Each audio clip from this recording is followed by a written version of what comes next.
Саламатсыздар ма? Бүгін тоқтылар туралы айтам, яғни овны. Тоқтылар тумысынан лидер болатын адамдар, өте пысық болады бұлар. Бір тірлікті до конца жеткізгенді жақсы көреді, шынайылықты жақсы көреді бұлар.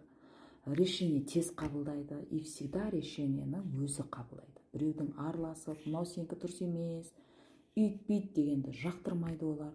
Олар өзінің дегенмен жүрген жақсы көреді.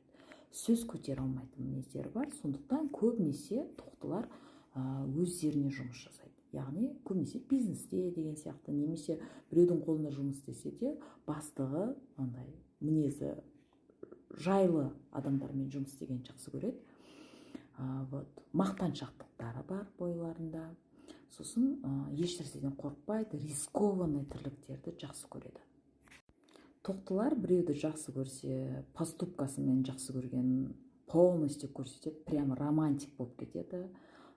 Жаман көрсе, 180 градусқа көрсе, өзгеріп 180 градусқа прям отталкивать ететін мінездер пайда болады.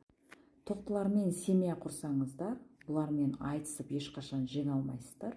Бұлармен тек қана я сенікі дұрыс деп алдап арбап екінші орында болып солай өмір сүруге болады. Бұлар доминировать еткен жақсы көреді. Сосын тірліктеріне айтқан кезде бұлар өте ашық болады мінездері. Үйтейін деп жатырмын, бүйтейін деп жатырмын деген сияқты. Солай айтқан кезде я сенікі дұрыс, күшті екен планың, мүмкін мынандай да план қосарсың деп өзіңіздің айтқаныңызды, өзіңіздің істеткіңіз келген нәрсені солай мақтай отырып айтуға болады бұларға. Сол момент ол өзінің решение сияқты қабылдауы мүмкін, ол нәрсені істеуі мүмкін. Кейін де мен істедім, мен қылдым, менің өзім планым деп қабылдап кетеді оны. Я сенікі бәрі, сенікі дұрыс, это не мои планы деген сияқты солай алдап арбап өмір сүруге болады. Жандар таза, ақкөңілдіктері бар, не ойласа сол ойын айта салатын адамдар ғой. За справедливость всегда бороться етеді бұлар. Өте сондай яркий знактар ғой.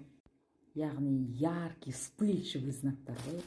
Бұлармен враг болудың қажеті жоқ. Егер враг болып ұрысып қалған жағдайда агрессиясын көресіздер.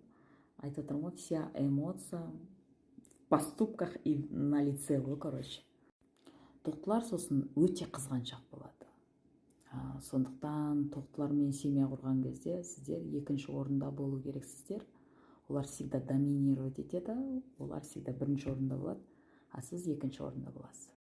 Яғни айтқанын істеп, я сенікі дұрыс деп сөйтіп өмір сүресіздер.